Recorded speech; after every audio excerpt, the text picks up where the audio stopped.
tahun baru udah di depan mata ya. Dan yang paling umum dan sering itu kan orang mulai punya resolusi-resolusi baru ya. Makan lebih sehat, rutin olahraga, turunin berat badan mungkin, belajar bahasa asing atau belajar hal-hal baru, belajar masak, belajar apapun ya. Komitmennya juga nggak main-main ya, investasi besar ya. Orang-orang mulai kayak oke, tahun baru nih harus serius, harus jadi lebih baik lagi. Makanya investasinya nggak nanggung-nanggung, mulai dari langganan gym yang mahal, terus beli alat olahraga yang mahal, beli gym set mungkin di rumah, sepeda yang mahal, beli buku yang banyak, ada juga yang langganan catering sehat, kursus bahasa Inggris yang sampai belasan atau bahkan puluhan juta. Mikirnya adalah makin gede investasinya, makin besar dorongan untuk terus jalan. Kalau ya udah bayar mahal-mahal nih gitu ya, masa terus habis itu kita berhenti sih? Dorongannya kan selalu begitu ya. Dan makin kecil akhirnya kemungkinan untuk berhenti. Memang banyak dari kita yang sengaja investasi lebih gede lagi supaya sayang kalau berhenti, makanya terus habis itu jadi seolah-olah jadi ikatan untuk nggak berhenti gitu. Sayangnya yang paling umum terjadi juga adalah kebiasaannya ini biasanya berjalannya berapa lama sih? 2 minggu mungkin, 1 bulan, 1,5 bulan, 2 bulan atau berapapun itu gitu ya. Lama-lama pelan-pelan mengendor gitu ya, dan mulai permisif sebelum akhirnya gagal total balik lagi ke kebiasaan lama. Ini menarik, kita mau ngerti nih sebenarnya apa sih yang bisa kita pelajari dari resolusi tahun baru yang setiap tahun selalu kita rencanain lagi tapi terus habis itu selalu bubar gitu ya, bubar lagi gitu ya. Kebanyakan orang bubar. Rumus kebiasaan baru itu selalu punya 2 komponen utama. Ada kombi, ada BMAT, tapi ada 2 komponen utama. Walaupun sebenarnya masing-masing punya 3 komponen, tapi saya cuma bahas yang 2. Yang satu adalah komponen motivasi, yang kedua adalah komponen ability atau kemampuan.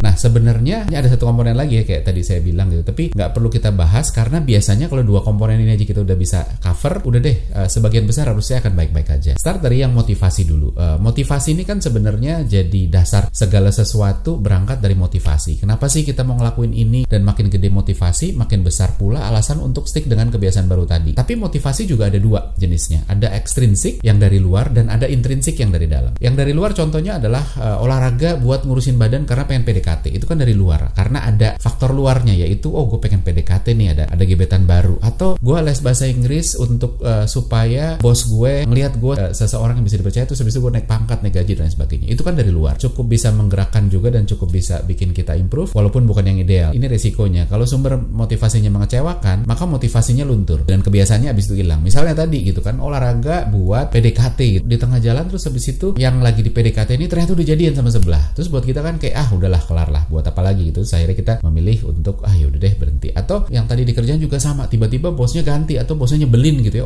Oke deh, gue naik pangkat juga buat apa kalau gitu. Terus habis itu ininya juga berhenti. Maka dari itu sebenarnya kita juga harus cari yang intrinsik. Intrinsik contohnya apa sih? Misalnya kalau sama kasusnya tadi olahraga, instead of olahraga pengen ngurusin badan untuk PDKT, ini olahraga karena pengen sehat, pengen ngerasa lebih enak. Atau les bahasa Inggris cuma lebih buat feel good ketimbang buat naik gaji. Jadi relatif nggak gampang rontok ya. Jadi relatif kita lebih stick sama apapun yang ada di dalam hati gitu, yang datang dari kita. Dan maka dari itu saya selalu nyaranin sebisa mungkin cari yang intrinsik, yang dari dalam. Karena kalau dari luar kita sulit, kita nggak bisa kontrol orang luar, faktor luar, tapi kita bisa kontrol diri kita sendiri. Faktor kedua adalah tadi ability, kemampuan. Punya nggak sih kita kemampuan untuk ngelakuin kebiasaan baru ini gitu kan? Intinya itu, seberapa keras kita bisa di-stretch dari sesuatu apapun yang kita bisa sekarang. Makin kita di-stretch, makin kita ditarik gitu, makin kita memaksa diri kita untuk punya kebiasaan baru ini, makin kita nggak capable dan makin berat. Ini masalah capability dan makin berat, akhirnya resiko rontok di tengah jalan pun makin besar. Contoh misalnya olahraga, kita nggak pernah olahraga, terus habis itu hari pertama gue mau olahraga. Nah terus habis itu kita langsung komit, oke, kalau gitu karena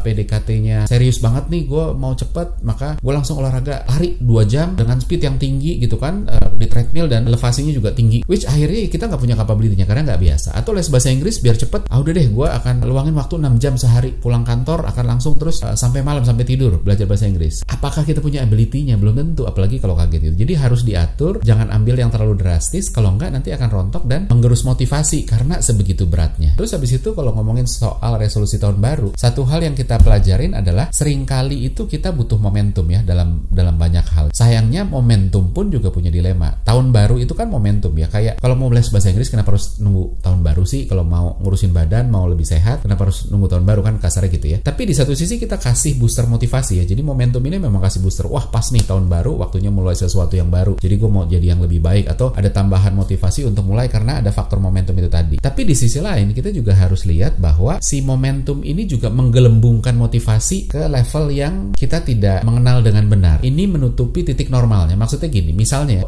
motivasi itu kan naik turun ya. Misalnya normal rata-rata motivasi itu di 5 dari skala 1 sampai 10 gitu. Dan rendahnya bisa sampai 2. Ketika motivasi kita lagi drop, kita bisa sampai 2. Ketika ada momentum, wah tahun baru nih gitu. Terus terus habis itu naik momentumnya, nilainya jadi 10. Kita mendadak punya urgensi, ngerasa ini harus dilakukan segera, tapi kita lupa bahwa ini sebenarnya cuma doping dalam jangka pendek momentum ini ya. Jadi naik ke 10-nya dari 5 yang rata-rata ke 10 itu tuh cuma jangka pendek. Dan begitu nanti tahun baru kan gak setiap hari. That's why makanya begitu tahun barunya lewat, pelan-pelan dia akan turun ke angka 5 bahkan sampai ke angka 2. Dan ketika turun ke 5 aja, kita udah ngerasa semangatnya ada yang kurang gitu, ada yang turun gitu ya, karena startnya dari 10. Dan makin gede momentumnya, makin gede boosternya, makin gede pula jatuhnya, karena dari 10 terus habis itu kalau sampai ke 2 akan jatuh. Sama kayak orang jaga gula darah ya, yang bahaya itu kan selain gula darah tinggi adalah naik turunnya. Tinggi banget, kemudian insulinnya kerja keras untuk nurunin. Yuk kita turunin sampai habis itu crash dan kebablasan, terus tremor, keringet dingin gitu ya, kekurangan hipoglikemik ya. Nah, itu dia. Jadi justru bahaya nunggu momentum karena kita jadi blind spot sama equilibriumnya tuh di mana sih? Sama kayak orang masuk restoran pas lapar semua dipesan seolah-olah kita bisa ngabisin semua, tapi ujung-ujungnya habis itu nggak bisa ngabisin. Karena kapasitas makan kita tuh kan sebenarnya segitu-segitu aja. Waktu kita lapar, motivasi untuk makannya naik, tapi kemampuan makannya nggak nambah sebenarnya. Jadi itu yang berbahaya. That's why makanya lebih baik start sesuatu yang baik tanpa ada momentum. Nggak usah nunggu tahun baru. Nggak ada doping apapun, sekaligus juga ngefilter. Kalau tanpa doping kita masih mau lakuin, berarti ini sesuatu yang memang kita mau, dan kalau turun jadi nggak jauh-jauh amat sehingga kita pun nggak kehilangan semangat secara drastis. Jadi penting banget untuk itu. Yang kedua adalah momentum juga punya efek samping karena dia kerja kayak doping. Makin tinggi momentumnya, makin besar kayak tahun baru, dia akan naikin motivasi setinggi-tingginya, bikin toleransi terhadap incapability-nya membaik. Contoh misalnya diet. Anggap aja situasi biasa kita biasa makan 4000 kalori per hari. Terus habis itu ketika motivasinya tinggi, kita super optimis sehingga kita paksa kita makan dengan asupan kalorinya kita kejar sampai di bawah 1000. Sehari 2 hari dijalanin karena lagi tinggi walaupun super berat. Tapi waktu berjalan momentumnya pudar, akhirnya kalori di bawah 1000 itu jadi berat dan mulai rontok. Kalau nggak ikut momentum, kita nggak overstretch dari 4000, mungkin kita turunin dulu aja deh ke 3000 dulu deh. Jadi lebih gampang dan akhirnya bisa bertahan. Jadi hati-hati dengan resolusi-resolusi yang memanfaatkan momentum kayak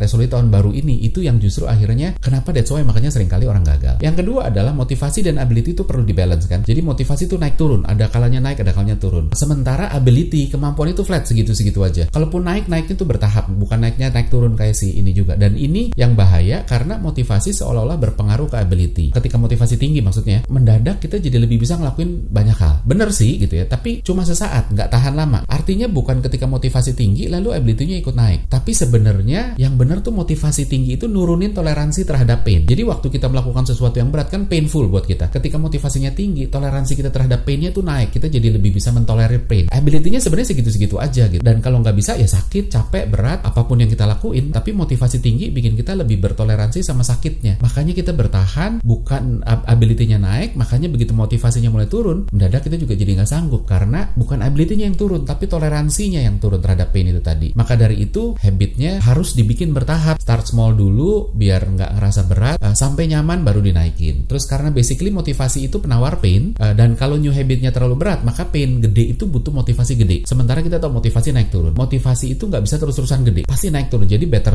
start small dulu, bertahap naik. Dan motivasi itu juga perlu dijaga karena pasti turun, momentum hilang. Kalau nggak dipelihara, ya akhirnya habis. Dan ketika habis ya udah, itu segala sesuatunya turun. Caranya gimana? Caranya adalah selalu direvisit. Motivasi kita apa sih secara reguler direvisit. Makanya misalnya kalau orang di gym, salah satu untuk menjaga motivasi ada dipasangin cermin. Karena dari sana orang lihat, badan gue udah mulai jadi. Sehingga motivasinya kejaga. Kalau nggak ada cermin, dia nggak bisa lihat. Akhirnya kayak, aduh gue capek-capek ngangkat ini tuh sebenarnya buat apa sih? Jadi cermin di gym itu sebenarnya fungsinya juga buat itu. Sama kalau orang MLM itu kan untuk jaga motivasi itu mereka selalu bikin namanya dream book. Jadi maunya apa sih? Tempelin di dalam buku. Mau mobil, tempelin fotonya di buku yang entah setiap hari, entah seminggu sekali diliatin lagi. Kalau gitu triknya gimana? Kalau kita mau punya improve dalam hal apapun, entah dengan atau tanpa momentum. Yang pertama adalah mulai seawal mungkin. Ability kita turun seiring jalannya hari. Jadi sebisa mungkin bangun tidur kita langsung mulai. Contoh, kita bisa lihat ya contoh-contoh nyata bahwa ada penelitian hakim di pengadilan ya. Kalau bersidang makin pagi, dia lebih detail ketimbang ketika lebih siang. Karena dia udah mulai capek. Sama gitu. Kalau kita anak-anak mau minta sesuatu ke orang tua, tanyanya malam-malam abis orang tua pulang kerja. Itu biasanya relatif orang tua tidak terlalu detail karena udah capek gitu. Ada cognitive load, ada mental fatigue yang bermain. Dia udah capek secara mental sehingga kalau ini bukan hal besar ya udah deh gitu kan. Nah, jadi sama ketika kita mau membuat kebiasaan baru, kalau kitanya udah capek akhirnya ya udah deh besok aja deh nggak apa-apa. Kalau kebiasaan baru itu ditaruh sore atau malam, godaannya banyak, challenge-nya banyak, energi udah habis, distraction-nya pun juga banyak. Nah, sebisa mungkin pagi masih fresh sebelum otak dan badan capek. Jangan setelah activity yang melelahkan mental dan fisik juga. Terus habis itu waktunya harus selalu rutin. Jangan gonta-ganti, kadang pagi, kadang siang, kadang malam. Sebisa mungkin rutin. Stick sama satu waktu, jangan ganti-ganti karena ketika ganti-ganti otak butuh ngatur ulang. Dan ini ngegeser gimana ya? Abis habis ini gimana dan lain sebagainya. Kadang-kadang capek, kadang-kadang enggak. Makanya situasinya nggak stabil gitu ya. Setiap kali ganti, otak terus cari cara lagi, dan itu yang akan bikin akhirnya kebiasaan baru ini rontok. Nah, terus habis itu yang ketiga adalah remove distraction. Kita harus ngendalin diri kita. Apa sih yang paling sering distract? Dan kita harus hindari. Misalnya buka HP pagi itu luar biasa bahayanya. Kayaknya enak scroll sosmed gitu, tahu-tahu udah 2 jam aja. Padahal kalau dipakai buat olahraga udah mungkin udah selesai gitu ya. Jadi hati-hati dengan itu ya. Makanya jangan mulai dengan buka HP sebelum itu, dan apapun distractionnya itu harus kita kenalin dan dipinggirin. Terus yang kedua adalah habit stacking. Lakuin kebiasaan baru yang mau dibentuk sebelum kebiasaan lama yang emang kita udah sukain. Seolah-olah ini jadi syarat untuk nih loh, kalau kamu mau dapat sesuatu yang kamu udah sukain, kamu harus lakuin ini dulu nih, kebiasaan baru yang kamu mau bentuk. Jadi kita nggak boleh ngelakuin sesuatu yang disukain sebelum kebiasaan baru ini juga dilakuin. Jadi kita punya energi tambahan untuk bentuknya bukan doping, tapi bentuknya kayak syarat gitu ya. Misalnya ya, kalau suka sarapan, waduh saya selalu seneng sarapan. Ya kita nggak boleh sarapan sebelum kita olahraga. Jadi olahraga dulu baru sarapan. Gitu. Dengan begitu kita punya energi lebih untuk olahraga karena gue pengen sarapan habis ini. Sama juga kalau suka baca buku. Dulu saya suka baca buku malas olahraga, terus habis itu saya bikin syarat. Saya cuma boleh baca buku kalau saya sambil olahraga, sambil treadmill gitu, sambil baca. Akhirnya ya udah, karena saya pengen baca buku, makanya saya olahraga, saya treadmill, dan akhirnya kebiasaan baru untuk olahraganya pun terbentuk.